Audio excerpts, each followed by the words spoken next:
Hello friends, मैं राखी आप लोगों के लिए लाई हूँ जेपीएससी के कुछ इंपॉर्टेंट नोट्स जो कि आज प्राचीन भारत के इतिहास को हम लोग देखने वाले हैं। ठीक है फ्रेंड्स, हम लोग आज देखेंगे प्राचीन भारत के इतिहास।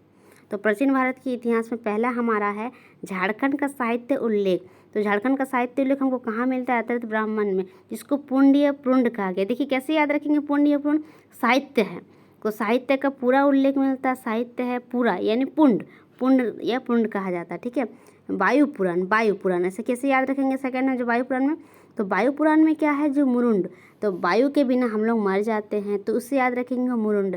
विष्णु पुराण, विष्णु भगवान, जो विष्णु भगवान का हम लोग जानते हैं कि एक से अनेक अवतार है उनके, तो अनेक उनके अवतार में अनेक अनेक मुंड होंगे, अलग अलग सिर होंगे उनके, तो उससे याद रखेंगे मुंड। विष्णु पुराण, विष्णु भगवान के अवतार मुंड। ठीक है, भागवत पुराण, भागवत पुराण में देखिए फ्रेंड्स क्या है कि भागवत, भागने वाला खेल कौन सा है?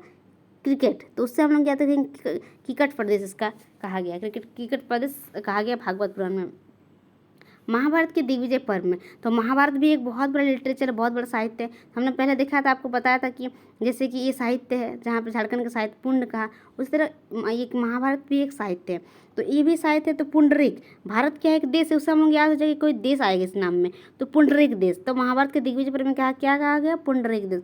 देखिए मध्यकालीन संस्कृत साहित्य में आधुनिक क्षेत्रों को, मध्यकाल में क्या हुआ? मुगल आए, मुगल लोग हमारे ऐतिहासिक स्थलों को नष्ट कर दिए।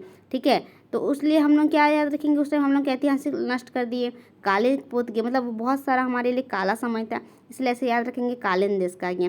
लंबे समय तक शासन करने वाला वंश, देखिए लंबे समय तक शासन जो बहुत ज़्यादा टाइम तक रहा, कौन रह पाएगा? जो मतलब जैसे कौन से कैसे इंसान ज़्यादा लंबे समय टिक पाता है? इसके बारे में किसी को, मतलब ऐसे इंसान जो गुप्त रहता है, जिसको कोई किसी का राज नहीं बताता, वो शांति से बहुत लंबे समय तक शासन करता है।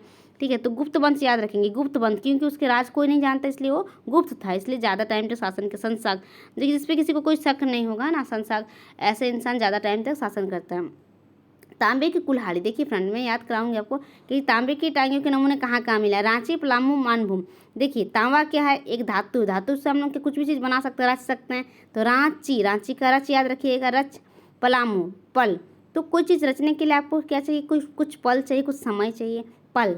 तो इससे हम लोग क्या करेंगे? कुछ रांची याद रखेंगे। तांबा, तांबा एक धातु है, धातु को रचने के लिए पल चाहिए, समय चाहिए। और जब आप कोई धातु बना लेंगे, रच लेंगे, रचने के बाद समय, कोई समय यूज करके आप कोई धातु बनाते तो उसको क्या मिलता है? आपको मान सम्मान। तो उससे याद रखेंगे रांची, पलामू, मानभूम। तो उसके बाद नेक्स्ट है हमारा कांसे का प्याला। देखिए फ्रेंड, कांसा है, धातु कैसा है? कांसा है, लोहा नहीं है, कांसा। उससे हम लोग याद रखेंगे कि वो लोहरदगा। प्राकृतिक कालिक दुर्लभ शैल चित्र, फिर भी आया शैल चित्र, चित्र बनाने के लिए क्या चाहिए? आपको समय चाहिए, तो उसे याद रखेंगे पलामू, पलामू के भवनाथपुर। ठीक है, स्फटिक के धारदार औजार, औजार कैसा है? धारदार है, तो धारदार औजार क्या होगा? उससे ज़्यादा दम होगा, क्योंकि वो धार है। तो स्फटिक के धारदार औजार में क्या होगा? दम होता है, इसलिए याद रखेंगे दुमका। और इतना दम होता है कि पहाड़ को क्या करता है? पहाड़ को जैसे कि हेल्प करता है कि पहाड़ को भी तोड़ दे। तो कैसा औजार पहाड़ को तोड़ पाएगा? तोड़ने में कैसा औजार चाहिए? धार होना चाहिए, तब तो पहाड़ को तोड़ पाएगा। दम वाला धार औजार, तो दुमका के दम कैसा होना चाहिए? दम का। स्फटिक के धारदार औजार कहाँ कैसे मिलेंगे? दुमका के पहाड़पुर में। तो देखिए दम, तो आप क्योंकि औजार में दम है, और ताकि वो पहाड़ को तोड़ पाए दम के। लेकिन जो इंसान दम लगाएगा उसको क्या चाहिए? शक्ति चाहिए। शक्ति कहाँ से मिलती है? दूध से मिलती है। तो हम लोग ऐसा, गौ माता, दूध कौन देती है? गौ माता। गोमाई, गोमाई नदी के दक्षिण किनारे, याद रखिए कौन सा नदी? गोमाई। कौन सा नदी? याद रखिए स्फटिक का धारदार औजार गोमाई, क्योंकि गौ माता का ही औजार बनाने के लिए शक्ति चाहिए। पहले हम लोग क्या देखे कि दम चाहिए पहाड़ को तोड़ने के लिए, तो दुमका के पहाड़पुर के गोमाई नदी के दक्षिण किनारे में। ठीक है, देखिए फिर है हरा आवृकीय स्फटिक हस्तकुटा। हरा, हरा है, कैसा है औजार? के हरा आवृकीय हस्तकुटा, तो कहाँ मिलेगा हमको? बोकारो में। बकरी क्या खाती है? हरा घास, उसे याद रखेंगे। हरा आवृकीय स्फटिक हस्तकुटा कहाँ? बोकारो। तो आज का वीडियो मैं यहीं पे समाप्त करती हूँ। कल मैं आप लोगों का नया वीडियो लाऊंगी। मुझे आशा है कि आप लोगों को ट्रिक से अच्छा से याद हो गया होगा। Thank you.